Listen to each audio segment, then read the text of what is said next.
Eu quero fazer uma pergunta. E eu hice esta pergunta hoje durante o dia e nadie supo responder. Me encantam as perguntas, porque toda pergunta vem acompanhada de uma resposta. Qual foi o voto de Jacob? El aceite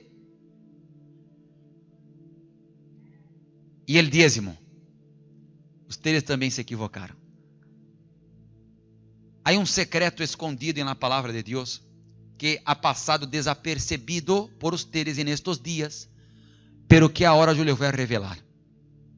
Eu lhe vou revelar um secreto que ha passado desapercebido por la gran maioria de los que aqui estão e de la maioria que lê a Bíblia.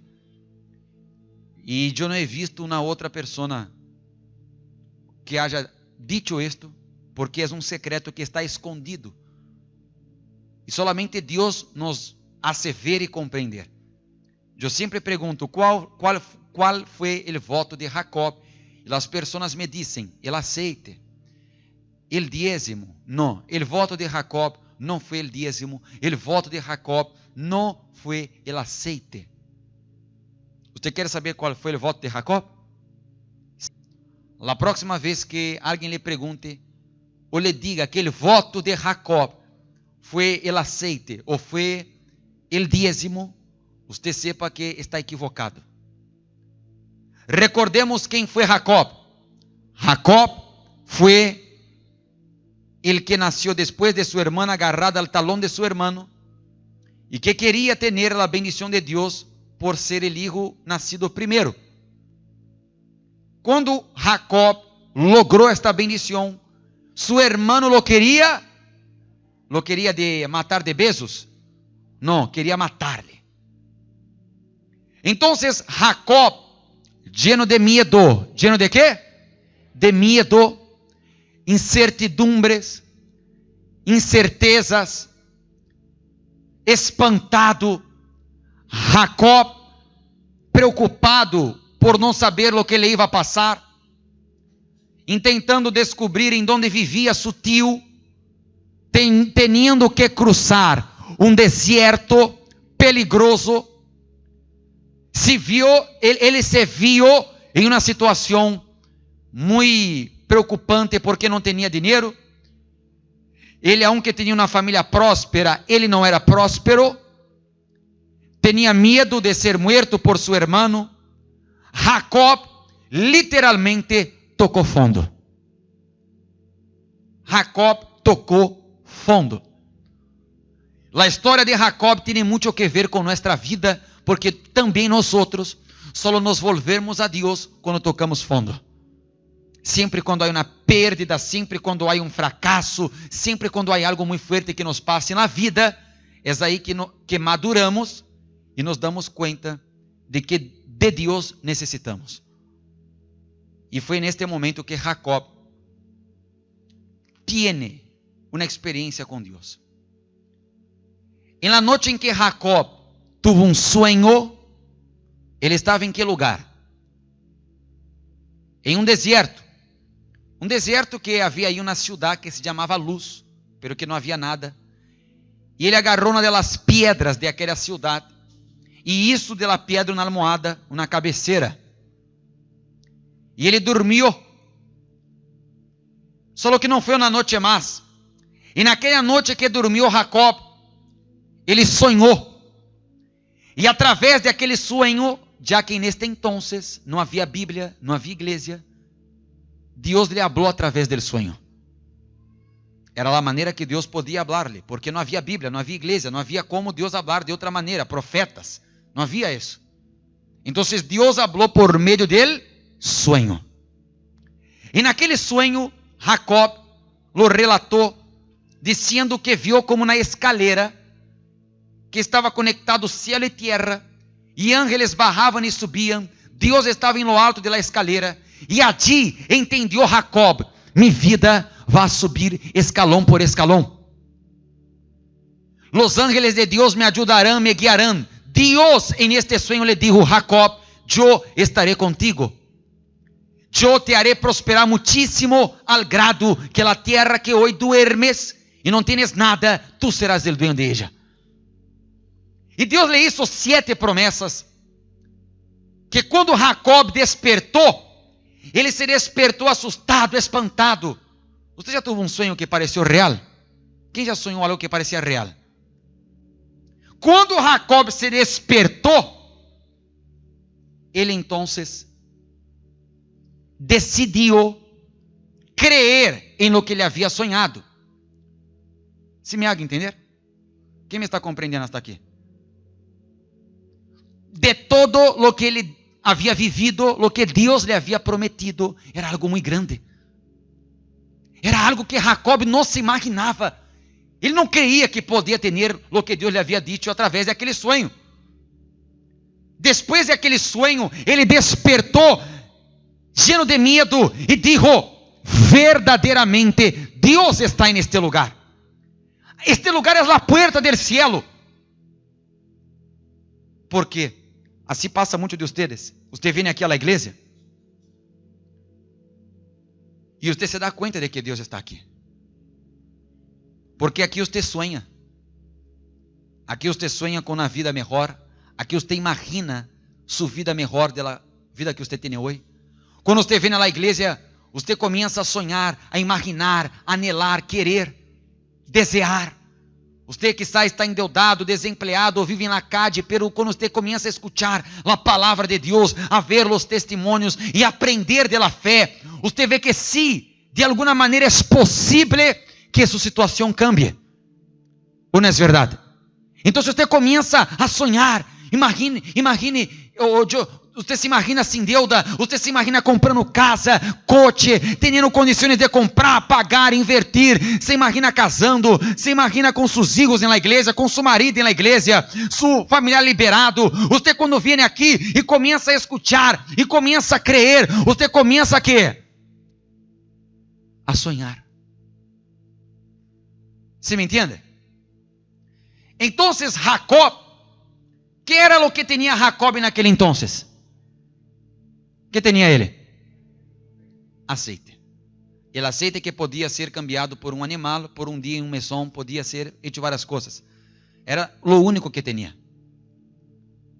Jacob, lleno de fé em lo que havia escuchado de Deus, creyendo que sua vida seria de la maneira como Deus lhe estava dizendo através daquele sonho, decide fazer um voto.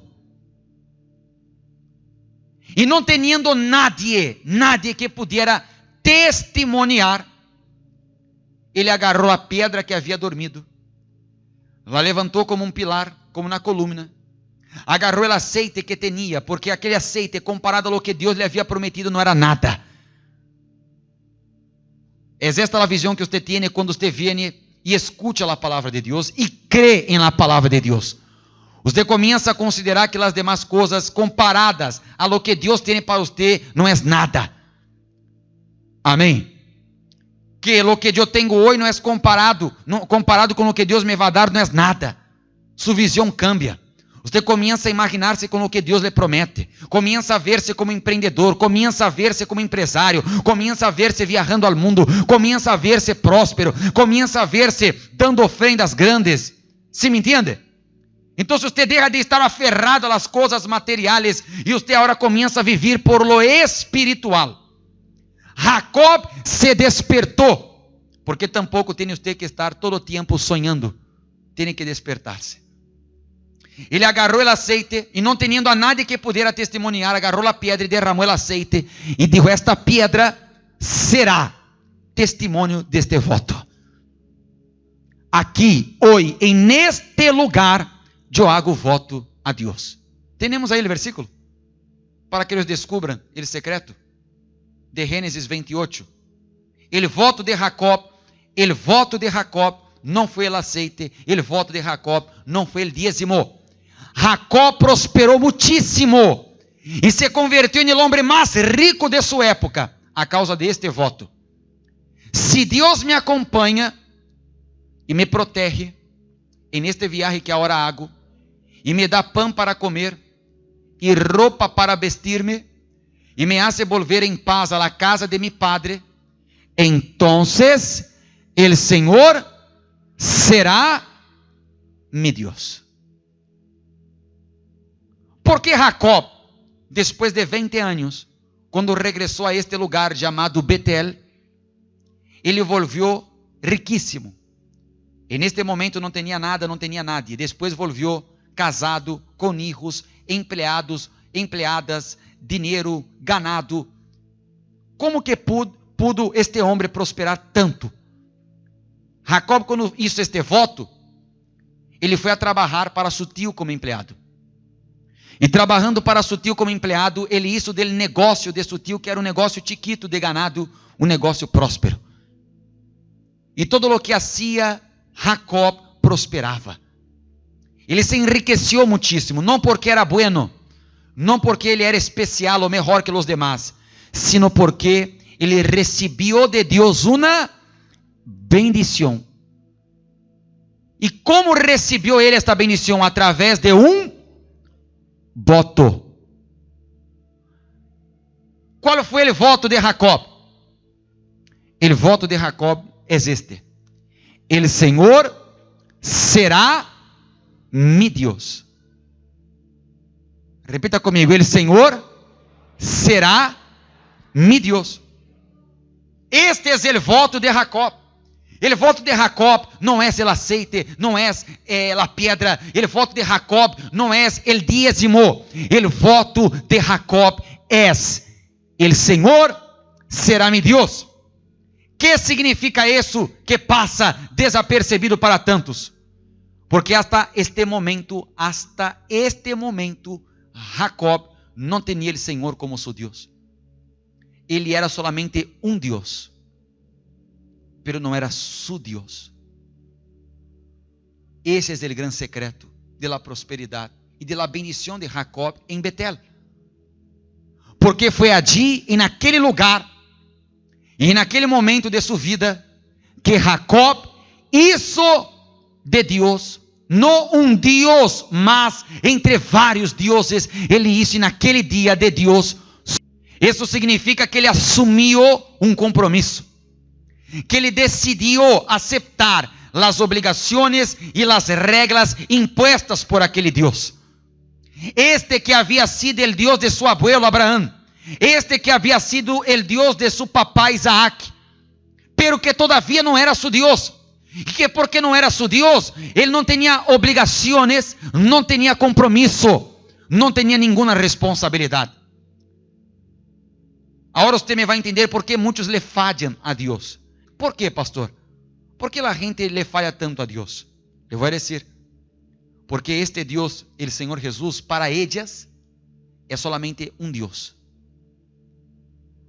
pero todavia não é su Deus. Porque o dia que ele seja o Senhor Jesus, o Deus da Bíblia, su Deus, você terá com ele um compromisso, uma obrigação assumida, e você viverá bajo las voluntades de ese Deus. Você viverá em função de este Deus. Você servirá a este Deus.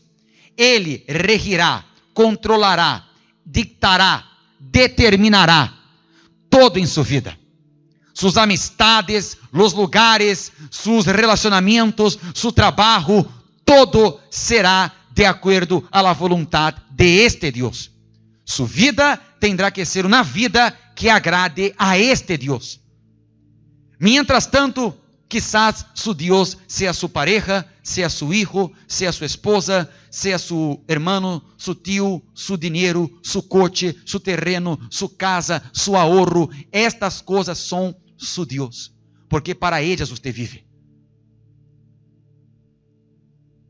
Quando você começa a ter a Deus como su Deus, todo o que você faz, você consulta a Ele. Você deixa de mentir, e você deixa de fazer muitas coisas e começa a fazer outras, porque você quer agradar a este Deus e viver de acordo a lo que Ele disse em sua palavra. Não se trata de entregar dinheiro aqui em la igreja. Não quero seu dinheiro. Não queremos seu dinheiro. Eu quero que Ele seja seu Deus.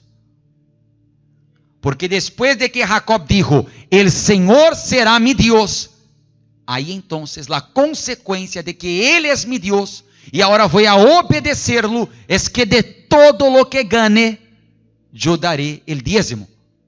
Es por esta razón que vemos en la iglesia o cristianos que se dicen cristianos tan débiles, que le fallan a Dios, que não conseguem entregar um diezmo de uma quantia mais grande, de um dinheiro que recebe, que não lhe conseguem entregar a ofrenda que promete, que não conseguem venir os dias que ha hecho um compromisso, um pacto e uma promessa, porque todavia ele não se ha convertido em seu Deus, ele só é um Deus mais em sua vida, um Deus como os demais, como uno de yeso, de metal, ou como um ser humano que você venera.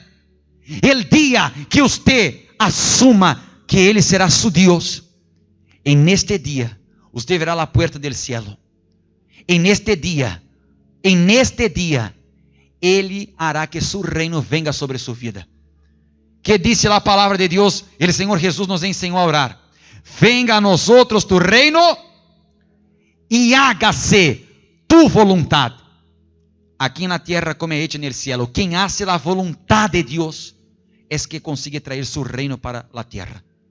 É que consigue trazer Jesus para reinar em sua vida, em seu coração, em sua família, e em donde reinava o pecado, a miséria, começa a reinar o gran rei, o leão todo-poderoso, o Senhor Jesus.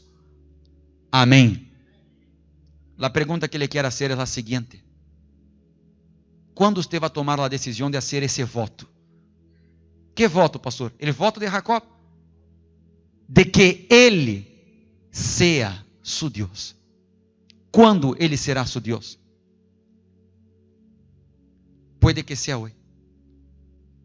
¿Por que su familiar não está aqui agora? Porque aunque ele diga creer em Jesus, este Deus não é su Deus, é só um Deus que ele disse crer. Porque el dia que seja Deus, ele assumirá um compromisso. Quem me está compreendendo? Você quer prosperar, não quer? Esse é um pacto. Esse é o secreto de Jacob. Só depois de que Ele seja su Deus, é que você vai prosperar com Ele, através de Ele, por su mano de Ele. Mientras tanto, você seguirá roubando, falhando, entre altas e bajas. Não é que você deixe de amar a las pessoas, sino que você ponga cada quem em seu devido lugar. Que seja Deus solamente Ele. É aí que começa o pacto e a prosperidade. Amém. É assim. Por que você crê que há pessoas que não conseguem aferrar-se a Deus? Porque já sabem que o dia que este Deus, o Senhor Jesus, passe a ser su Deus, ela terá que renunciar a muitas coisas. Pero le quero ensinar a ustedes. ¿Usted quiere prosperar? Haga así, quem quer prosperar. ¿Usted quiere prosperar? Usted tem que aprender a desvincular-se de pessoas e de lugares. Jacob tuvo que salir de la casa de su padre y se fue a la casa de su tío. Después tuvo que salir de la casa del tío, volver a la casa del padre. ¿Usted já se deu conta que usted gana mais ou menos lo que ganan os demás que usted convive? Usted anda com a gente que é mais ou menos igual que usted. Se usted se sienta em uma mesa e en esta mesa ou en este grupo de pessoas a los que usted assiste, usted é o mais inteligente ou o mais próspero, tem algum problema. ¿Sí me entende? Você tem que aprender a desvincular-se de pessoas, de lugares. Salir cuerpo, salir emoção, salir todo. Para que assim você possa prosperar. Amém? É assim que funciona a vida. Porque Ele é mi Deus. O único, supremo, digno de ser adorado. Que está por encima de todo e de todos. Mi sócio. Mi mejor amigo, mi ajudador, mi cuidador, mi doutor, mi Senhor. Ele é o que me guia. Ele é o bom e verdadeiro pastor. Amém. A Jacob, Deus lhe deu paz, proteção e prosperidade. E é o que Deus lhe vai dar a você. Você terá lutas e enfrentará problemas, pero como você tem um Deus, este Deus cuida de quem é su pueblo. Esse Deus trabalha para os sujos. Esse Deus guarda. Esse Deus protege. Esse Deus bendice a los que tienen a Ele como um Deus, que lo tratam como Senhor. Amém. Ele é um Deus tão poderoso, tão bueno, que a usted nesta vida, aunque tenha lutas, aunque tenha problemas, aunque haja muitas batalhas, Ele lhe dará vitória em cada luta, em cada problema, e además de las lutas e de los problemas, Ele lhe promete que depois de isso, você viverá com Ele eternamente. Você jamais morirá. Amém. Quem entendeu o que eu disse aqui ahorita? ¿Le quedou claro? É profundo ou não é? Qual é o voto de Jacob? El Senhor ser mi Deus.